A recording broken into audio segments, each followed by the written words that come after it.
히브리서가 크게 두 부분으로 나눠지는데요. 그 나눠지는 부분이 방금 우리가 읽은 그 19절부터입니다. 1장 1절부터 10장 18절까지는 예수님이 어떤 분이신가 하는 것을 구약 배경에서 자세하게 설명합니다. 그리고 10장 19절부터는 예수님께서 어떤 분이신지를 잘 알았으니까 그러면 그것을 안 우리들이 어떻게 살아야 하는가 하는 것을 권면하는 내용입니다. 그러므로 형제들아 하고 19절이 시작합니다. 그러므로도 그렇고 형제들아도 그렇고 내용을 구분하면서 새로 시작하는 말입니다. 이 둘이 함께 나온 것은 이 부분이 큰 전환점이 된다 하는 것을 가르쳐 줍니다. 19절로 22절은 그 앞부분까지 그 18절 10장 18절까지의 내용을 핵심적으로 간추려서 요약한 것입니다. 예수님께서 우리를 위해서 피를 흘리셨습니다. 희생 제사를 드리셨습니다. 우리의 죄값을 대신해서 모두 치르시고 우리를 정결하게 만들어 주십니다. 우리는 이제 그리스도 안에서 죄 없는 자들이 되었습니다. 성소에 들어가서 하나님을 직접 뵐 수 있게 되었습니다. 그리스도께서 성소의 휘장을 찢으셨습니다. 함부로 지성소에 들어가는 사람은 구약에서는 죽었습니다. 그런데 우리는 이제 살아서 하나님의 성소에 들어가서 하나님과 직접 얼굴을 마주하고 교제할 수 있게 되었습니다. 예수님께서 자기 몸을 찢으셔서 그 사람과 하나님을 가르는 그 휘장을 찢으셨고 우리를 성소에 들어가게 하셨습니다. 예수 그리스도를 의지해서 하나님 앞으로 나아가는 것이 우리의 새로운 살 길입니다. 예수님으로 인해 이 길이 열렸습니다. 지금도 예수님께서 하나님의 집을 다스리는 큰 제사장으로 계십니다. 자신을 희생제물로 드리셔서 우리로 하여금 그분의 피로 정결하게 하십니다. 오직 예수님을 통해서만 그 하나님의 집으로 들어가도록 집을 지키고 계십니다. 우리는 마음의 핏부림을 받았고 또 우리 몸은 맑은 물로 씻음을 받았습니다. 이것은 우리가 세례를 받을 때 무슨 일이 이루어지는지를 가르쳐 줍니다. 물로 세례를 받을 때에 우리의 마음도 예수 그리스도의 피가 뿌려집니다. 그래서 우리의 마음도 몸도 실제로 깨끗하고 거룩하게 됩니다. 세례는 단순히 우리의 믿음을 표시하는 상징에 그치는 것이 아닙니다. 세례를 행할 때에 실제로 영적으로 그리스도께서 임재하셔서 그분의 보혈을 우리의 마음 가운데 뿌려주시고 우리의 몸을 실제로 깨끗하게 씻으셔서 단지 죄 없다 하고 선언하시는 데만 그치는 것이 아니라 우리를 실제로 깨끗하고 거룩하게 변화시켜 가십니다.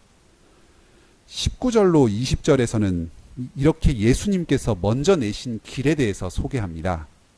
이어서 21절로 22절에서는 우리를 실제로 성소로 들어가기에 적합한 존재로 새롭게 해주신다 하는 얘기가 나옵니다. 예수님께서 우리를 그렇게 선언해 주시고 또 실제로 그렇게 깨끗하고 거룩하게 만들어 가십니다.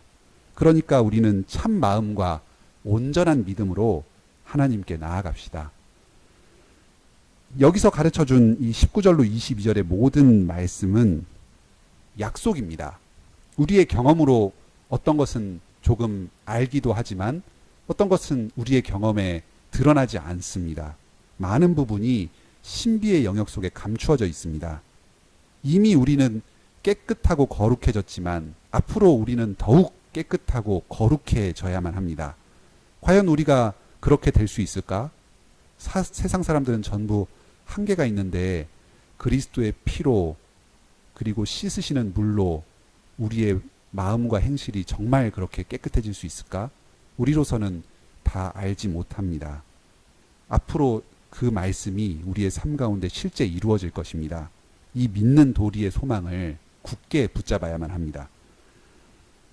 19절로 22절 이 말씀이 바로 앞에 10장 18절까지 가르친 믿는 도리를 요약한 것입니다. 예수님께서 우리를 위해서 대신 죽으셨다는 것, 우리의 죄를 모두 용서해 주셨다는 것. 우리는 실제로 예수님을 의지해서 하나님 앞에 나아갈 수 있다는 것. 세례를 받을 때 우리 몸과 마음이 실제로 깨끗하고 거룩해진다는 것. 참 마음과 온전한 믿음으로 하나님 앞에 나아가길 힘써야 된다는 것. 이런 것들을 결코 흔들리지 말고 굳게 잡아야 합니다. 24절로 25절에서는 그 믿는 도리를 굳게 잡는 구체적인 방법들을 가르쳐 줍니다. 성도들끼리 서로 돌아보면서 사랑과 선행을 격려하라고 합니다. 하나님을 사랑하고 이웃을 사랑하는 그 선행을 하도록 서로 격려합시다. 믿는 도리를 굳게 잡았다고 말로만 그렇게 얘기하지 말고 실제로 그 말씀을 따라서 거룩한 백성으로 살아가는 행동을 드러냅시다.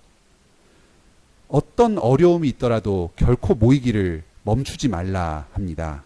서로에게 권해야 합니다. 여기 권해야 된다 하는 말이 25절에 나오는데요. 오직 권해라. 뭘 권합니까? 먼저 모이기를 권합니다. 그리고 또 서로 돌아보면서 격려하기를 권합니다.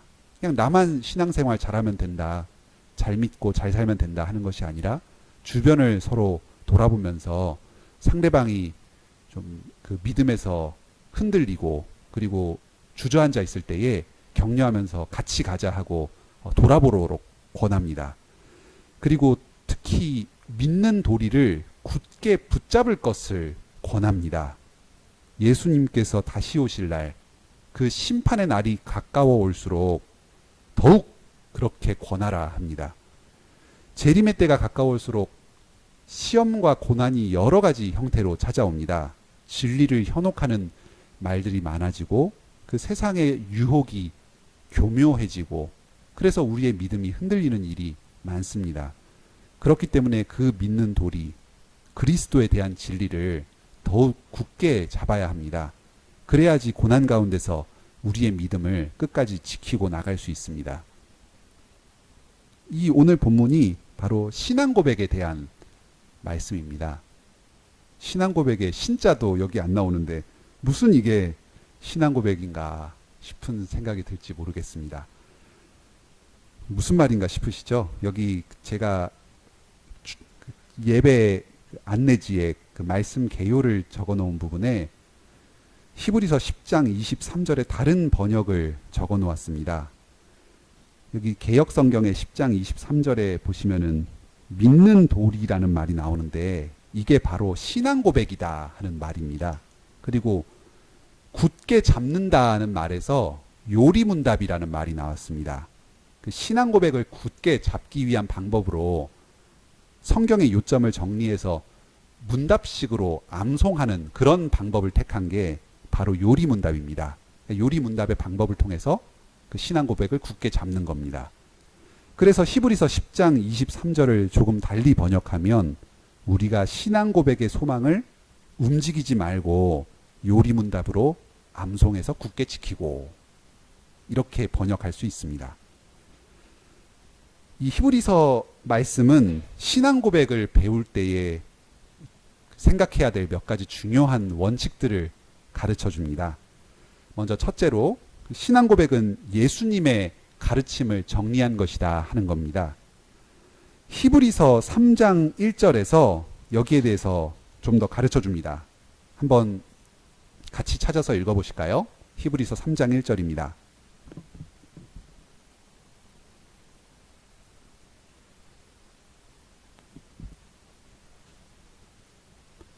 한 목소리로 읽겠습니다. 시작.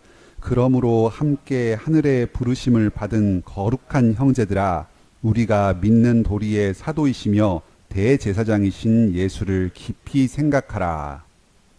오늘 읽었던 그 10장 23절하고 상당히 비슷하죠. 여기 그러므로 라는 말도 오늘 본문에 나왔었고 또 형제들아, 믿는 도리, 제사장, 예수 이런 말들이 오늘 그 본문하고 이 3장 1절에 똑같이 나옵니다. 사실 그러므로 하는 말은 그 한글로는 똑같은데 그 헬라어로는 조금 다른 말이긴 합니다. 어쨌든 그 3장 1절, 지금 방금 읽었던 이 3장 1절부터 오늘 본문 10장 23절까지가 믿는 도리에 관한 내용, 즉 신앙 고백에 관한 내용이라는 것을 이걸 통해서 보게 됩니다. 그 신앙 고백은 바로 예수님께서 믿는 도리의 사도로서 가르쳐 주신 것, 예수님께서 우리에게 전파하신 바로 그 가르침, 그것이 바로 믿는 도리다, 신앙 고백이다 하는 것을 알 수 있습니다. 우리의 가장 중요한 신앙 고백, 우리가 지금 그리스도인으로서 믿고 있는 가장 중요한 신앙 고백을 한마디로 요약한 말씀이 4장 14절에 나옵니다. 히브리서 4장 14절도 한번 보겠습니다.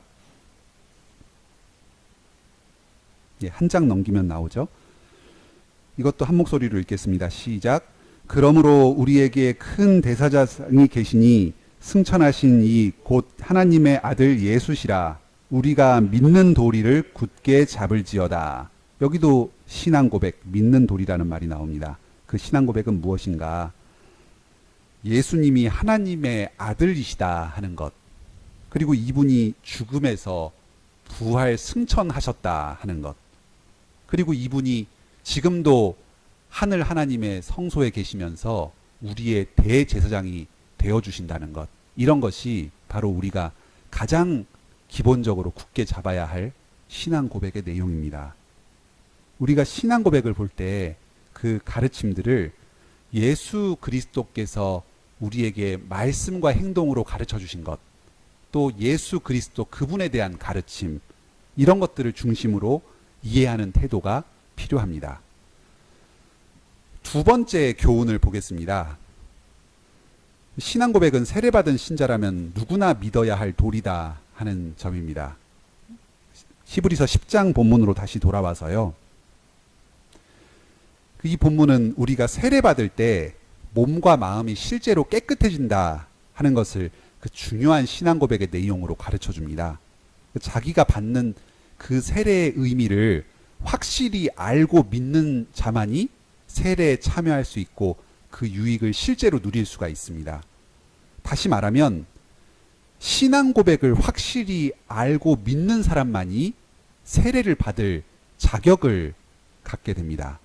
고대 교회에서는 이러한 말씀에 근거해서 세례교육 교재를 신앙 고백서를 가지고 그렇게 세례 교육을 행했습니다.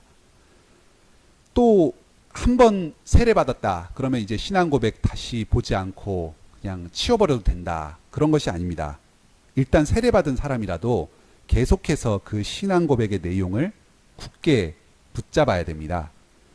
예수님께서 피로 우리를 깨끗하게 해주셨습니다. 그런데 우리가 자꾸 믿음에서 흔들리고 죄를 범하면 그 예수님의 보혈을 헛된 것으로 만들어버리고 맙니다.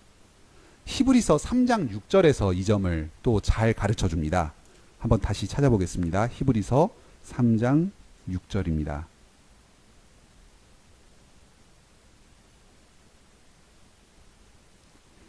이것도 한 목소리로 읽겠습니다. 시작. 그리스도는 하나님의 집을 맡은 아들로서 그와 같이 하셨으니 우리가 소망의 확신과 자랑을 끝까지 잡고 있으면 우리는 그의 집이라. 우리가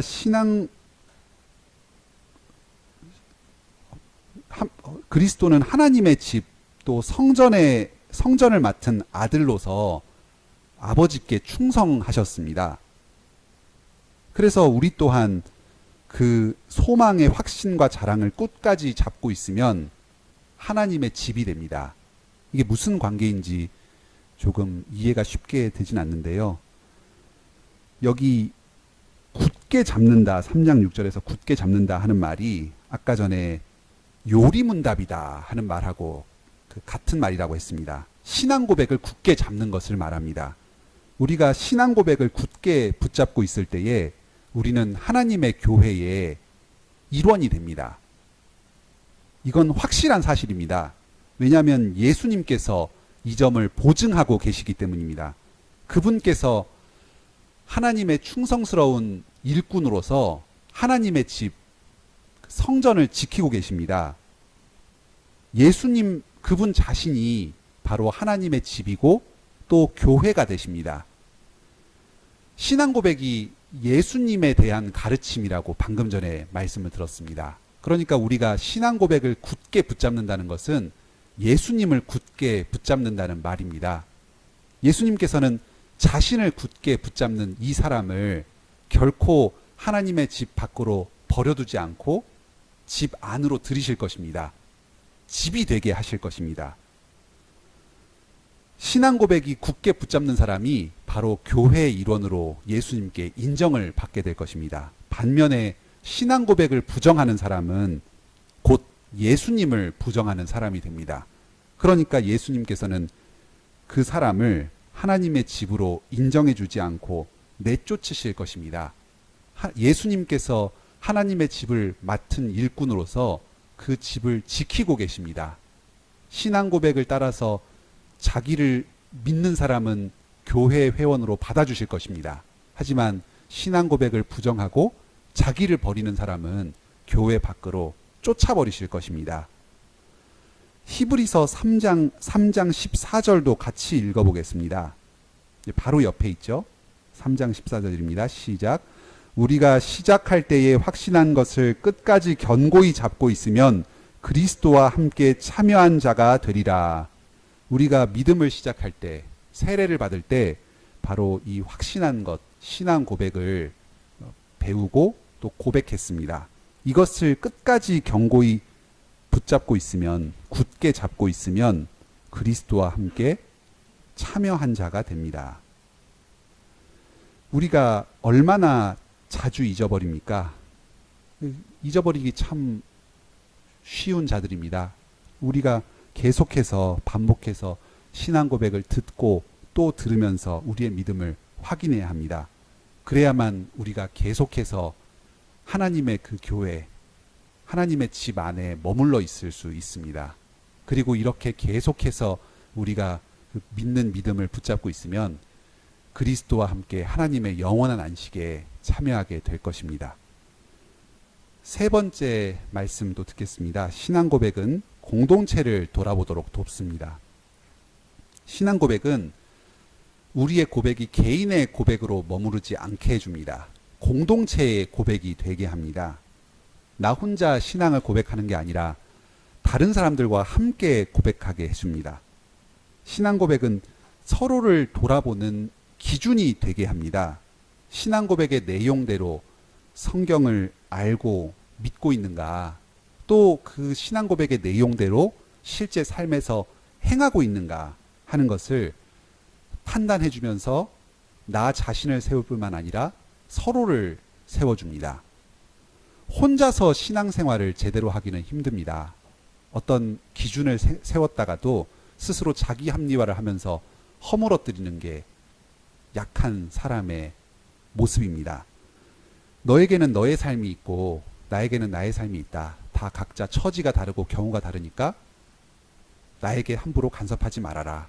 또는 너에게 내가 함부로 간섭하기 힘들다. 그렇게 상대적으로만 생각해버리면 서로에게 해줄 수 있는 말이 아무것도 없습니다. 하나님께서는 성도들이 서로 교제할 수 있도록 신앙 고백을 주십니다. 이것을 우리 성도들 모두의 공통의 기준으로 삼도록 해주십니다. 서로 처지가 다양하고 또 생각이 다양하지만 신앙 고백을 중심으로 우리는 서로와 대화할 수 있습니다. 또 상대방이 신앙에서 바로 서도록 권면할 수 있습니다. 예수님께서 다시 오실 때까지 신앙 고백을 중심으로 우리 성도들이 서로 권면하는 이 일을 더욱 힘껏 행하도록 합시다. 이 권면하는 것, 돌아보는 것은 직분자만 행하는 것이 아닙니다. 이 성도들 모두가 서로 직분자로서 직분자의 일을 일부 같이 하면서 서로를 돌아볼 수 있습니다. 뭐 자기가 무슨 잘난 것이 있고 세상에서 경험이 많기 때문에 그런 건 아닙니다. 하나님의 말씀을 기준으로 그렇게 상대방을 돌아보고 권면하면 그것은 곧 예수님께서 권면하시는 것입니다. 이 예수님의 말과 행동의 가르침을 요약해서 정리해 놓은 신앙 고백으로 서로를 돌아보고 권면하는 것은 곧 예수님께서 그 상대방을 권면하는 말이나 같습니다. 이렇게 신앙 고백을 통해서 우리는 서로와 더욱 친밀한 교제를 나눌 수 있습니다. 말씀을 맺겠습니다. 히브리서는 단지 신앙 고백을 굳게 잡아라 하고 일방적으로 강요하면서 그 필요성을 주장하는 그런 식으로 쓰여져 있지 않습니다. 그 성도가 처한 그 현실적인 고난을 살피면서 그 고난을 실질적으로 이길 힘이 바로 신앙 고백, 즉 예수 그리스도에 대한 바른 지식에 있다고 합니다.